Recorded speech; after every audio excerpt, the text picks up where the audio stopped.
Sziasztok, Suk János vagyok a Nissan Solymártól. Itt ülünk az új Micra tesztautónkban, kipróbáljuk, megyünk egy tesztkört. Ha megnézitek belül majd az autót, látjátok, hogy milyen prémium anyagokból van összerakva. Nagyon extra tetőkárpittal, nagyon extra ülésekkel. Ez egyébként a nagyobbik felszereltségi szint, itt már bőrülés is van, és minden olyan dolog, ami nagyautós és a prémium autókból megszokott. A vezetéstámogató rendszer több mint 20 található az autóban. A sávelhagyás figyelőtől, a táblafelismerő rendszeren keresztül minden tekintetben vigyáz ránk az autó. 2 akkumulátor pakkal rendelhető, a nagyobbikkal akár 400 km is megtehető. A súlypontja nagyon lent van az autónak az akkumulátorok miatt, ezért rettenetesen jól fekszik az úton. Ez a 150 lóerős motor pedig annyira dinamikus, hogy szinte versenyautós gokartos érzéssel lehet vezetni.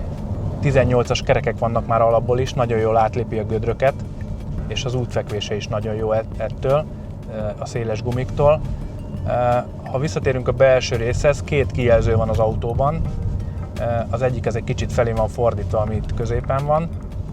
Ami nagyon fontos, hogy Google alapú térképet mutat a kocsi, már itt előttem is, és ami a nagy előnye ennek, hogy a sebességmérő dobozokat kijelzi.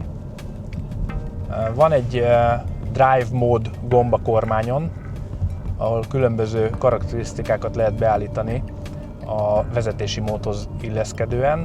Az Eco-val indulunk, ami ugye spórolós üzemmód. Van egy normál, komfort, van sportos, és van egy olyan személyes beállítás, ahol az ember magára szabhatja az autó paramétereit. Gyertek hozzánk tesztezetni ide a Nissan Solymárhoz!